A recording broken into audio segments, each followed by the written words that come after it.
Breakfast কৰিব লৈছোঁ আৰু খুব ধুনীয়া খাদ্য লৈছোঁ আজি ব্ৰেকফাষ্টৰ কাৰণে। মই আহিছোঁ বিদ্যাবাৰ ঘৰত, বিদ্যাবা আৰু কৃষ্ণদাৰ ঘৰত। আপোনালোকে জানেই প্ৰায় সংখ্যক লোকে মই মাজে মাজে ভিডিঅ' দি থাকোঁ বিদ্যাবা আৰু কৃষ্ণদাৰ লগত। তেখেতসকলক মই ৰাতিপুৱা এক্সাৰচাইজ কৰাব আহোঁ আৰু এক্সাৰচাইজ কৰি উঠাৰ পিছত বিদ্যাবাই প্ৰায়ে সকলোৰে কাৰণে ব্ৰেকফাষ্ট বনায় আৰু আমি সকলোৱে মিলি পেলাই ব্ৰেকফাষ্ট খাওঁ আৰু খুব ধুনীয়া ব্ৰেকফাষ্ট বনায়, হেল্ডি ব্ৰেকফাষ্ট বনায়। আৰু আজি খুব ধুনীয়া ব্ৰেকফাষ্ট এটা আমি খাবলৈ লৈছোঁ আৰু সেই ব্ৰেকফাষ্টটো আপোনালোকক দেখাম বুলি ভাবিছোঁ। দেখাৰ লগে লগে হয়তো আপোনালোকে ভাবিব বা ইমান দামী দামী খাদ্যবস্তু আমিনো কেনেকৈ খাম, কিন্তু ইয়াতে আচলতে সিমান মানে চাব গ'লে সিমান দামী খাদ্যবস্তু নাই। বিদ্যাবা আছে মোৰ লগত ওচৰতে, বিদ্যাবাইও মোৰ লগত খাব আৰু কৃষ্ণদাই মোবাইলটো ধৰি আছে, সেইকাৰণে কৃষ্ণদাক উলিয়াব পৰা নাই।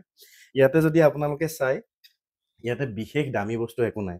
ইয়াতে আছে বিন বইল কৰি থোৱা আছে, ষ্টিম কৰি দিছো ভাপত। তাৰ পিছত আপুনিও কৈ দিয়ক কি কি আছে, ভালকে ধুনীয়াকে কৈ দিয়ক। বিনছ মই ষ্টিম কৰিছো আৰু কাবুলী বুট বইল কৰিছো আৰু বিলাহী, পালেং, তিয়ঁহ আৰু গাজৰ অকণমান আদা দি লৈ পেলাই গাৰ্নিছ কৰি দিছো, অলপ সালাড এটা বনাই দিছো, কেঁচা সালাড এটা। আৰু এই চিকেনটো আপুনি কেনেকে বনাইছে সেইটো কৈ দিয়ক। ইয়াত কোনো ধৰণৰ তেল ইউজ কৰা নাই, কোনো অকণমান মেৰিনেট কৰি লৈছো জালুক আৰু আদা নহৰু দি, তাৰপিছত নিমখ দিছো, দি লৈ পেলাই মই এইটো অকণমান গ্ৰিল কৰিছো। ইয়াতে মই আধা চামুচ অলিভ অইলো মিলাইছো, মই গ্ৰিল কৰিছো। গ্ৰিল আপোনালোকে কেনেকে কৰিব? গ্ৰিল নকৰিলেও আপোনালোকে এইটো নন ষ্টিক টাৱা এখনত অকণমান, মই অলিভ অইল যিহেতু দিছো কোনো তেল দিবলৈ দৰকাৰী নাই, আধা চামুচ অলিভ অইল দি মেৰিনেট কৰি থৈছো, সেইটো আপোনালোকে টাৱাখনত বহাই দিব, গৰম কৰি ঢাকোন মাৰি দিব, একদম চিমত জুইডাল দিব, এনেই সিজি যাব। নন ষ্টিক টাৱাও আপোনালোকে ইউজ কৰিব পাৰে, নাইবা নৰ্মেল আমাৰ যি টাৱা আছে সেই টাৱাত এই মাংসৰ লেগ পিছত অলৰেডি এটা তেল থাকে, মাংসৰ নিজা তেল এটা থাকে। আপুনি যদি জুইটো কমাই পেলাই টাৱাখন অকণমান বেছি গৰম হ'ব দিয়ে, তাৰপিছত যদি আপুনি লেগ পিচ এটা তাত দি দিয়ে, তাৰ পৰা অলপ অলপকৈ তেল এটা ওলায়, সেই মাংসৰে তেল এটা ওলায়, সেই তেলটোতে আপুনি ধুনীয়াকৈ তাক গ্ৰিল কৰিব পাৰিব।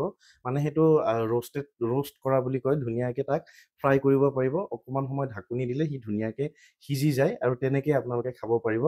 যিসকলে চিকেন মানে মাছ মাংস নাখায়, তেওঁলোকে এই চিকেনৰ জেগাত পনীৰ ল'ব পাৰে, নাইবা টফু ল'ব পাৰে, পনীৰটো বইল কৰি ল'ব পাৰে, নাইবা টফু আপোনালোকে বইল কৰি ল'ব পাৰে, নাইবা টাৱাত অকণমান সেকি ল'ব পাৰে। খুব ধুনীয়া এটা ব্ৰেকফাষ্ট। আৰু লগতে আমাৰ অমিতা আছে, অমিতাটো আপোনালোকে জানে ই হজমৰ কাৰণে ভাল, আমাৰ কনষ্টিপেশ্যনৰ কাৰণে ভাল। গতিকে এই যিটো আমি ব্ৰেকফাষ্ট লৈছোঁ, ইয়াত ধুনীয়াকৈ আপোনালোকে কাৰ্বহাইড্ৰেটো পাব, প্ৰটিনো পাব, ফাইবাৰো পাব, এই গোটেইখিনি পাব। আৰু আমাৰ যিটো মানে মিল হ'ব লাগে, সেই মিলত এই গোটেইখিনি বস্তুটো থকাটো খুবেই দৰকাৰ। মানে প্ৰটিন চ'ৰ্চ এটা আমাক লাগে, তাৰপিছত কাৰ্বহাইড্ৰেটৰ চ'ৰ্চ এটা লাগে, তাৰ লগতে ফাইবাৰৰ চ'ৰ্চ এটা লাগে। গতিকে এনেকৈ যদি আমি খাদ্যবস্তুখিনি খাওঁ, তেনেহ'লে খুব ল' কেলৰিত আমি মানে কম কেলৰি লৈ আমি বেছি খাদ্যবস্তু খাব পাৰোঁ। ইয়াতে কেলৰি বহুত বেছি নাই। এই গোটেইখিনি আমি তিনিজনে খাম বাৰু, কৃষ্ণদা, মই আৰু বিদ্যাবা, আমি মিলি পেলাই খাম। আৰু ইয়াতে আমি মানে আমাৰ পেটটো ভৰিব, কিন্তু আমাৰ শৰীৰত কেলৰিটো কমকৈ যাব। গতিকে আপোনালোকেও এনেকৈ খাব পাৰে। বহুত সংখ্যক লোকে কি কৰে, বিন খুব বেছি তেলত দি পেলাই ফ্ৰাই কৰি পেলাই খায়, সেইটো আমাৰ শৰীৰৰ কাৰণে বহুতে আনহেল্ডি হয়। বিন যদি আমি এনেকৈ খাওঁ, ই আমাৰ শৰীৰৰ কাৰণে বহুত ভাল। কাবুলী বুট আমি বইল কৰি পেলাই বা কেঁচাইও ল'ব পাৰে, এনেকৈ যদি খাওঁ।